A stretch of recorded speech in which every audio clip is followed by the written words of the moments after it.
솔로몬의 잠언이라는 제목이 붙어져 있는데요.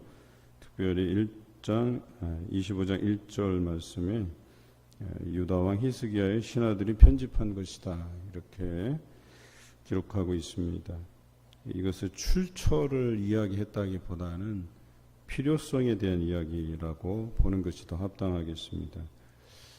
다른 본문에서는 솔로몬의 잠언이 3,000편 이상, 또 노래만 해도 1,000편 이상이라고 언급하고 있는데요. 그것들을 편집했다 그랬어요. 그냥 그대로 보아도 될 걸 가지고 왜 편집을 했을까라는 질문을 던져보면 역사적인 시대를 이해하는 것이 중요하겠다라고 하는 것이죠. 히스기야 때에 북왕국이 멸망하게 되죠. 그것도 아수르에게 멸망을 당하게 됩니다. 국가적인 위기죠. 형제 국가인 북이스라엘이 망하게 됐죠. 또 잠정적으로는 아수르가 북왕국을 망하게 했기 때문에 남유다에게도 위협이 되는 것은 사실이었습니다. 그러니까 국가적인 위기를 맞이했다는 것이죠. 이 국가적인 위기 상황에서 무엇이 나라를 위한 길인가에 대한 고민이 있었을 거예요. 그런데 이들이 선택한 것은 말씀이다, 여호와께로 돌아가는 것이다, 이렇게 본 것이죠. 또 그 시대의 선지자를 보면 이사야 선지자를 우리가 떠올리죠. 이사야 선지자는 여호와의 분노의 날에 대한 개념을 설명한 선지자 중에 한 명이죠. 여러 선지자가 있는데 미가도 그렇고 이사야도 그렇고 당대 같은 시기에 활동했던 선지자들이에요. 히스기야가 남유다의 전성기를 이끈 건 사실이지만 또 반면에 국가적인 위기를 맞이했던 시대였다라고 하는 것이죠. 그리고 우리가 잘 알듯이 그 국가적인 위기를 초래했던 것은 솔로몬 이후, 그러니까 솔로몬이 잘못된 외교 정책을 통해서 이방 여인들을 왕비로 삼아서 그것으로 인해서 그 왕비들이 자기들이 섬기는 신들을 가지고 들어오는 바람에 이스라엘에게 그 풍습들이 전해졌다라고 하는 것이죠. 그러다 보니까 이 일들로 인해서 국가적인 위기를 맞았고 또 이 시대에 많은 선지자들이 나타났던 시대예요. 그러니까 왕정 시대에 선지자가 많이 나타났다라고 하는 것은 국가적으로 위기를 맞았다, 이런 뜻이에요. 그리고 이 선지자들이 많이 나타났다는 것은 그들이 하나님의 백성으로서의 삶을 제대로 살아내지 못했다, 혹은 하나님보다 다른 것에 의존하면서 살았다, 이런 뜻이에요. 그래서 왕정을 볼 때 이들이 하나님에게로부터 떠나서 위기의 상황을 맞았다라고 하는 것을 가늠하는 척도는 선지자가 많이 등장하고 있느냐 그렇지 않느냐의 차이예요. 그런데 아마도 이제 판단하기는 이 히스기야가 그런 위기 상황에서 우리가 무엇을 해야 될 것인가에 대한 고민이 있었고, 그것의 일환으로 이 솔로몬의 잠언을 편집해서 자신도 또 신하들도 백성들도 그것을 읽게 했을 가능성이 농후하다라고 하는 것이죠. 그래서 25장부터 29장까지의 말씀은 우리가 다시금 신앙의 초심으로 돌아갈 때, 본질을 회복할 때, 또 위기에 닥쳤을 때 우리가 무엇을 다시 상고해야 되는지, 기억해야 되는지에 대한 귀한 말씀이다라고 하는 것이죠. 2절에는 이를 숨기는 것은 하나님의 영화요, 이를 살피는 것은 왕의 영안이라 그랬어요. 굳이 하나님과 왕의 일을 구분했다기보다는 하나님께서는 이 일을 숨긴다라고 하는 표현은 가장 중요한 것, 여기서 말하는 일은 지금 그들이 무엇을 해야 될 것인가, 무엇을 가장 소중하게 여겨야 될 것인가에 대한 대표 명사예요. 그러니까 그러면 그것은 가장 중요한 것. 그러니까 하나님께서는 가장 중요한 것은 어떻게 해요? 숨기셔요. 그러니까 보화처럼 숨긴다. 그 천국 비유에 보면 좋은 진주를 구하는 장사이고요. 밭의 감추인 보화. 여러분들 또 그물 비유. 다 뭐예요? 깊숙이 숨겨져 있는 것들을 찾아내는 작업이잖아요. 천국을 왜 숨길까요? 그냥 드러내면 좋잖아요. 근데 여기서 숨겼다라고 표현하는 것은 아무나 그것을 가질 수 있는 것이 아니다. 이런 표현이에요. 물론 겉으로 다 드러난 거긴 하지만 그렇다 하더라도 표현은 숨긴다라고 하셨어요. 그것은 아무나 그것을 가질 수 있다가 아니라는 얘기예요. 겉으로 드러나 있는 것 같지만 그것을 선택하고 그것을 찾고 구하고 얻는 사람들은 드물다라고 하는 것을 우리에게 이야기합니다. 잠언도 마찬가지예요. 하나님께서 주시는 지혜와 지식과 명철도 드러나 있지만 그것을 구하고 얻는 사람은 적다라고 하는 거예요. 참 이상하죠. 우리가 생각하기에는 우리가 저런 표어를 걸어놓고 본질을 회복하는 교회라고 하지만 저것을 유념하고 그러면 우리 신앙의 본질 또 교회의 본질로서 우리가 회복해야 될 것이 무엇이냐, 이것을 고민하고 찾으려고 하고 두드리려고 하는 사람이 전부여야 되는데 실제로는 전부이지 않다는 거예요. 참 이상하죠. 그래서 믿는다고 하는 것도 굉장히 쉬운 거예요. 예수 그리스도를 믿으면 우리가 구원 얻는다고 이야기하지만 이 쉬운 논리도 어떻게 설명하고 있어요? 그런 길이 좁은 길을 걷는 것과 같다 그랬어요. 좁은 길을 찾는 사람과 같다. 넓은 길은 편안해서 많은 사람이 가지만 좁은 길은 좁고 험해서 찾는 이가 적다. 우리가 이 부분에 대해서 굉장히 좀 유념해 볼 필요가 있다는 거예요. 새벽기도 당연히 좋은 거잖아요. 또 기도하고 그러면 하나님께서 하늘문을 여시고 우리에게 복이 쌓을 곳이 없도록 붙지 아니하나 보라라고 하면서까지 또 헌금의 내용들 또 우리가 말씀을 묵상하는 것들 너무나도 좋은 것들임에도 불구하고 거기에 주어진 약속 있는 것들이 있음에도 불구하고 왜 그것을 찾는 사람이 적은가? 우린 여기에 유념을 해 볼 필요가 있다는 거예요. 그것을 성경에서는 숨겨졌다라고 표현하고 있는 거예요. 밭에 감추어졌다라고 표현하는 거예요. 그 값진 진주를 구하기 위해서는 찾으러 다녀야 된다라고 하는 거예요. 수고로운 노력들이 있어야 된다라고 하는 거예요. 많은 사람들이 착각하는 것 중에 하나가 뭐 새벽기도 뭐 중요한가요? 뭐 중요하죠. 너무나도 중요하죠. 여기 나오신 분들이 이게 중요하지 않기 때문에 나온 게 아니잖아요. 중요하기 때문에 나오는 거예요. 예배 드리는 거 너무나도 중요해요. 말씀 매일같이 묵상하는 건 너무나도 중요한 거예요. 기도하는 자리 너무나도 중요한 거예요. 그런데 숨겨져 있어요. 왜? 가치를 알면서도 사람들이 찾으려 하지 않는다는 거예요. 결과적으로 그것을 찾고 구하는 자가 살피는 자가 그것에 대한 영화를 누린다. 이런 표현이에요. 오늘 왕의 영환이라 그랬어요. 이를 살피는 것, 살핀다, 찾는다 이런 표현이에요. 우리는 왕 같은 제사장이요, 거룩한 나라요. 우리가 베드로 후서에서 우리가 읽듯이 마찬가지예요. 우리가 이 부분에 대한 이야기들을 찾고 살피는 것, 이것이 우리의 소임이고 당연한 거예요. 그런데 많은 사람이 그러하지 않다라고 하는 것이죠. 하늘의 높음과 땅의 깊음 같이 왕의 마음을 헤아릴 수 없느니라. 은에서 찌꺼기를 제하라. 그리하면 장색에 쓸만한 그릇이 나올 것이요 라고 했어요. 쓸만한 그릇이 되기 위해서 그냥 은빛 나는 게 중요한 게 아니에요. 거기에 불순물을 제하는 것이 필요한 것이. 그 불순물을 제어하기 위해서 쓰는 방식이 뭐예요? 불을 떼잖아요. 녹여서 그 중에서 불순물, 그러니까 불순물하고 은하고 이 녹는 점이 다르다는 거 아시잖아요. 금도 마찬가지고 금을 추출하고 은을 추출하는 건 녹는 점이 다르기 때문에 그래요.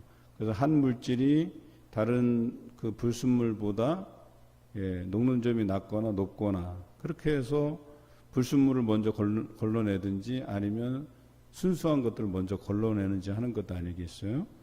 마찬가지로 우리 안에서 불순물을 제하라고 이야기하는 것이죠. 그것은 마치 왕 앞에서 악한 자를 제하는 것과 같다라고 5절은 기록하고 있어요. 왕들에게서 보면 간신들이 있어요. 꼭 많은 나라들을 보면 간신들이 판치는 나라예요. 그런 사람들의 말에 귀 기울일 필요가 없는 거죠. 차라리 제하는 편이 더 안전하죠. 그렇죠? 그런데 마치 우리의 삶에서도 불순물들을 제거해 나가야 된다는 거예요. 안 좋은 생각, 부정한 입술, 이런 것들을 다 끄집어내야지만 우리 삶도 윤택해질 뿐만 아니라 내가 소속한 공동체, 교회도 어때요? 안전함을 추구할 수 있다라고 하는 것입니다. 특별히 이런 악한 자들은 어떤 사람들이냐? 스스로 높은 채 하는 사람들이에요. 그리고 보통은 예의상 우리가 이렇게 높은 자리에 있다고 하더라도 사람들로 하여금 청하잖아요. 예, 이쪽으로 와서 앉으시죠 라고 해서 높은 자리로 청하는 게 예의인데, 당신은 그 밑에 앉으세요 라고 하면 어떻게 되는 거예요? 나를 높이고 저 사람은 깎아내리는 행위잖아요. 오늘 그것을 이야기하고 있는 거예요. 그래서 6절과 7절이 우리가 마땅히 해야 될 것은 높은 자리로 청해서 앉도록 자기와 동등하게 만들어 드리거나 혹은 나보다 더 높은 자리로 이렇게 안내하는 게 정상인데, 높은 채 하는 사람들은 그렇게 안 한다는 거예요. 이렇게 오면 여기가 상석이니까, 내가 의장이고 대표 회장이니까 당신은 보니까 이제 얼마 되지 않았을까 저 말단 자리 저 끝에 앉으세요. 이게 아니라는 거예요. 이거는 여기서 말하는 높은 채 하는 사람들이, 이런 사람을 성경에서 악한 자라고 기록하고 있어요. 그리고 이런 사람이 다툼을 일으키는 자다라고 이제 8절부터 다툼에 대한 이야기들을 쭉 이어가고 있죠. 이 다툼을 일으키는 자는 주로 보면은 그 다툼의 원인이 되는 것들이 뭐예요? 서로 이웃 간에 이렇게 뭐 다툼이 있고 분쟁이 있고 그러면 지혜로운 사람은 변론만 해요. 누가 잘했다 잘못했다 이렇게 판단하지 않아요. 그러니까 이런 상황에서는 말씀에서는 이렇게 기록하고 있으니까 서로 양보하고 피하고 또 이 부분에 대해서 이렇게 변론만 하게 되는데, 그렇지 못한 악한 사람은 어떻게 하냐? 이 다툼이 있었을 때 남의 은밀한 일을 누설하게 된다라고 되어 있습니다. 사실 다투게 돼서 우연치 않게 이 상황에 대해서 내가 들었어요. 그것에 대해서 그냥 변론만 해주면 되는데, 그래서 이 사람이 잘못했든 저 사람이 잘못했든 또 다른 사람이 볼 때 관점이 다를 거 아니에요. 이 사람이 잘못했다, 저 사람이 잘못했다 이렇게 얘기할 거 아니에요. 그런 이야기를 들을 때 그래도 상황이 내가 판단해 보니까 서로 양보하는 게 좋을 것 같다. 이걸 누구의 잘못이라고 치부하기가 어렵다. 이렇게 중재적인 발언이 있어야 되는데 구체적인 일까지 막 언급해 가면서, 그리고 그 구체적이라고 하는 그 일에 된 것이 내가 그 현장에 있지 않고서는요, 그것이 전부라고 할 수 있는 게 아니에요. 다 알 수 있는 게 아니란 말이에요. 우리가 판단하는 것이 전부가 아니라는 거예요. 우리가 그 사람들의 속마음을 꿰뚫어 볼 수가 있어요. 말도요, 직접 그 자리에서 들어도요, 그것이 그 사람의 속마음까지 우리가 다 이해하고 받아들일 수 있는 게 아니라는 거예요. 그러니까 말로서만 다 판단되는 게 아니라는 거예요. 그런데 오직 하나님만이 아시는 거잖아요. 그럼에도 불구하고 이 일들을 과장되이 이야기하거나 없는 이야기를 끄집어내거나, 그리고 이 부끄러운 이야기들을 사람들에게 다 퍼뜨려서 이러니 저러니 그래서 이 사람이 옳다 저 사람이 옳다, 이게 다 다툼을 일으키는 것들이에요. 이런 사람을 성경에서는 악인이다, 지혜롭지 않은 자다, 불순물이다 이렇게 표현하고 있는 거예요. 건강한 공동체는 변론하는 일에만 힘을 써야 돼요. 대변해주고 변론해주고 위해주고, 그 사람들의 입장이 그러지 않을 것이다 라고 하는 것들을 이야기해 줄 필요가 있다는 거예요. 이런 사람들을 11절에 경우에 합당한 말은 아로 새긴 은쟁반의 금사과다 그랬어요. 잘 선별된 그릇 안에 아주 소중한 것들을 담아낸 그릇과 같다 이렇게 표현하고 있는 거예요. 저는 이 말씀을 굉장히 좋아해요. 잠언서 여기 말고도 또 이거에 관련된 비슷한 이야기들이 잘 나옵니다. 또 한 가지는 우리 16절로 가면 너는 꿀을 보거든 조카리만큼 먹으라 과식함으로 토할까 두려우니라. 여기서 말하는 꿀은 앞에서 말한 칭찬이라고 할 수 있겠죠. 하나님께서 세워주시고 칭찬해 주시고 또 내가 그 하나님께서 주신 지혜로서 또 잘 판단하고 할 때 그것이 조카리만큼 먹는 것은 중요한데 과식해서 토하지 않도록 하라는 것은 겸손하라는 뜻이에요. 우리가 살아가면서 이런 일을 자주 겪어요. 16절, 17절 또 27절도 그것에 관련된 말씀이에요. 왜 과식해서 토할까 주의하라 했냐면 17절 너는 이웃집에 자주 다니지 말라 그가 너를 싫어하며 미워할까 두려우니라. 여러분 하나님께서 그 사람을 세우고 귀하게 쓰시려고 하고 또 어떤 부분에서 드러나게 하셔요. 그런데 그 드러나게 하시는 것들을 내가 너무 자랑 삼아서 얘기하고 드러내다 보면 그것이 이웃 사람들에게 미운 털이 박히게 되는 거예요. 그래서 겸손할 필요가 있다는 거예요. 그래서 꿀은 많이 먹는 것이 좋지 못하고 자기의 영예를 구하는 것이 헛되다 그래서 자기의 영예를 구하게 된다 그랬어요. 그런 것을 빌미 삼아서 내가 드러나기를 바라고 나에게 영예가 되고 영화롭게 되고 또 유익이 되고 이런 것들을 추구하다 보면 이웃들에게는 미운 털이 박히게 된다. 그래서 겸손할 필요가 있다라고 하는 말씀이죠. 19절에 환난 날에 진실하지 못한 자를 의뢰하는 것은 부러진 이와 위골된 발 같으니라. 그래서 앞에 연해서 하는 건데요. 우리가 언제라도 이 왕 앞에서 악한 자처럼 행할 수 있다는 거예요. 그래서 때로는 하나님께서 우리를 영화롭게 세워주시더라도 겸손할 필요가 있고 또 이 겸손함이 지나쳐서 자기의 영예를 구하는 것이 되면 결과적으로 이런 사람은 뭐예요? 진실하지 못한 자로 전락하게 되는 거예요. 그리고 진실하지 못한 자는 부러진 이 위골된 부러진 발과 같다. 쓸모없게 된다. 또 치료해야 될 필요가 있다. 뭐 이런 표현으로 해석할 수 있겠죠. 오늘 이 부분이 오늘 잠언서 25장의 핵심적인 말씀이다라고 할 수 있겠죠. 그 외에도 이런 사람들이 주로 취하는 행태가 이래요. 주변에 마음 상한 자가 있는데 그 옆에서 즐거운 노래를 불러요. 어때요? 앞서서 말씀드린 11절에 아로새긴 은쟁반의 금사과라는 표현을 잘 기억할 필요가 있어요. 경우에 합당한 것을 이야기하는 거예요. 가장 적합한 조화, 가장 잘 어울리는 것을 이야기하고 있거든요. 이런 사람이 지혜로운 사람이거든요. 그런데 지혜 없는 사람들은 어때요? 경우에 합당한 말을 하지 못해요. 그러니까 저 사람이 아프고 슬프고 마음 상해 있는데 그 앞에서 즐거운 노래를 불러요. 말도 안 되는 거죠.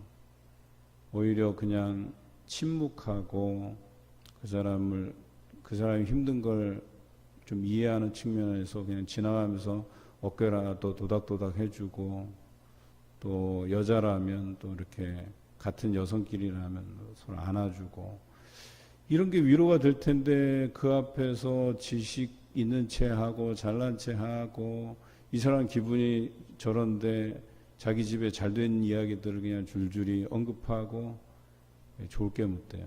때로는 어떤 격려가 될 만한 나도 그때는 참 어려웠는데 이렇게 해서 하나님께서 잘 인도해 줬어 라고 이야기하면 도움이 될 텐데 이 상황을 전혀 이해하지 못하고 자기 이야기만 하고 마음이 상한 자 앞에서 즐거운 노래를 불러대고 이런 사람이 어리석은 자다. 그런데 지혜로운 자도 이렇게 될 수 있다라고 성경 기록하고 있는 거예요. 히스기야가 왕이 되고부터 나라가 어느 정도 안정적인 상황들을 맞이했어요. 저는 그것이 말씀의 이유라고 생각을 해요. 많은 사람이 말씀 앞에 겸손해지고 또 오늘 이 말씀들이 나누어졌을 때 사람들이 언제라도 우리가 그렇게 될 수 있겠구나.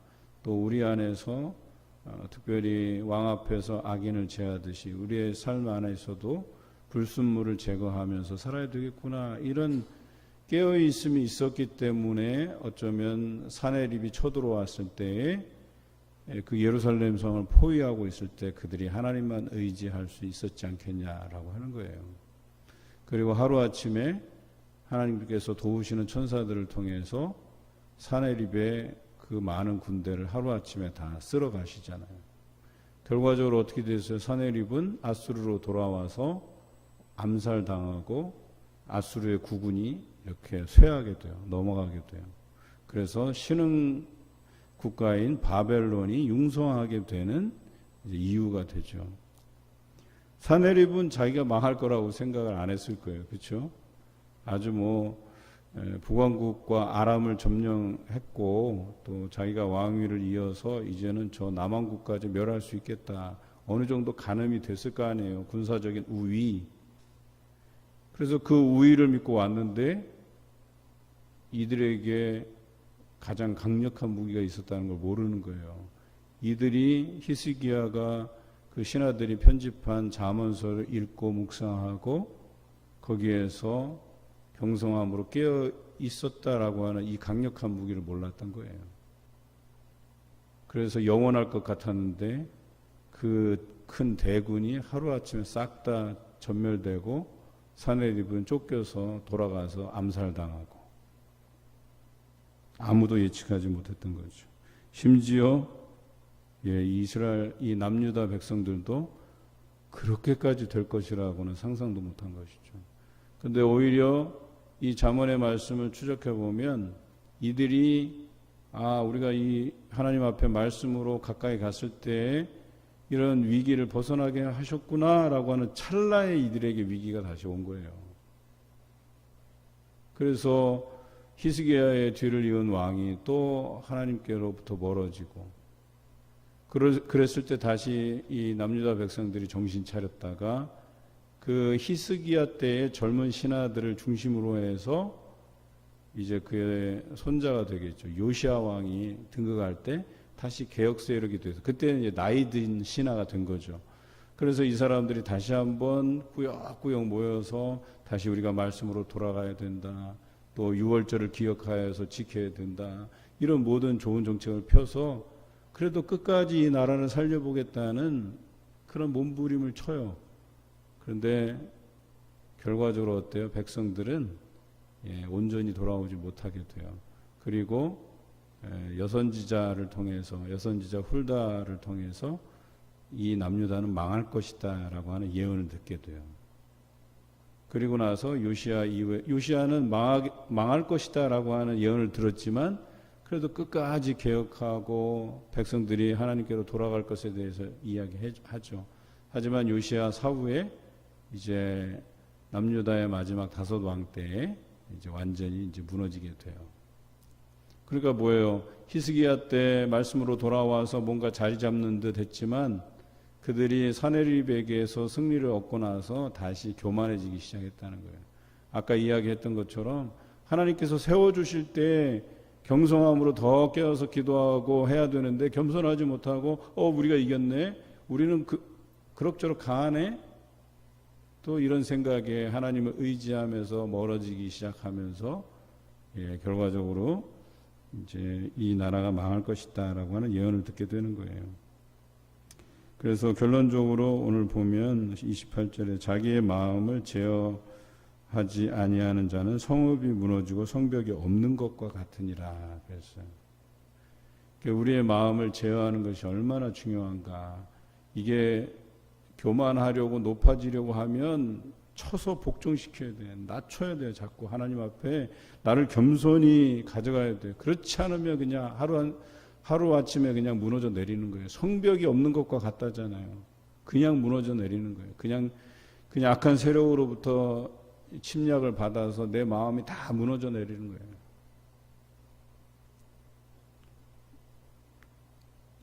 한 가지 더 하면 오늘 여기서 보면 24절 다투는 여인에 대한 이야기를 하고 있어요. 여인에 대한 이야기만을 의미하는 게 아니에요. 그러니까 우리 안에서 그런 다툼을 많이 하는 사람들은 우리가 경계해야 될 필요가 있는 거예요. 왜 필요 없이 분쟁을 일으키고 다툼을 일으키고 분열을 일으키고 자기 주장만 앞세우고, 이게 공동체의 유익이 될 만한 게 없다는 거예요. 여러분, 우리가 생각하기에는 이게 옳고 그름이라고 하지만 그렇지 않다는 거예요. 대부분의 이야기는 자기의 영예와 관련이 있어요. 나를 드러냄과 관련이 있다는 거예요. 이게 한순간에 말씀을 통해서 하나님께서 깨닫게 해주시는 것이 하루아침에 자기 영예를 드러내는 것으로 나타날 수 있다는 거예요. 하나님께서 주시는 열정이 있고 교회에 대한 관심이 있고 성도에 대한 섬김이 있고 이러다가 그것이 자기 영예와 맞물이잖아요. 그럼 더 이상 지혜로운 것이 아니에요. 더 이상 열정이 아닌 거예요. 열정이 자기 주장으로 바뀌고 지혜가 어리석은 자로 전락하고 마는 거예요. 그게 손바닥 뒤집듯이 왔다 갔다 하는 거예요, 우리가. 오늘 이 잠언서를 통해서 우리의 삶에 비추어 보시기 바라요. 우리가 위기라고 생각할 때 잠언을 펼쳐서 우리에게 주시는 말씀이 무엇인가, 우리의 삶에서 불순한 것들, 불순물이 무엇일까, 이런 것들을 제하해 나가시는 하나님 앞에 거룩함이라고 하는 삶이 무엇일까를 고민해가는 여러분 되시기를 주님의 이름으로 기원합니다.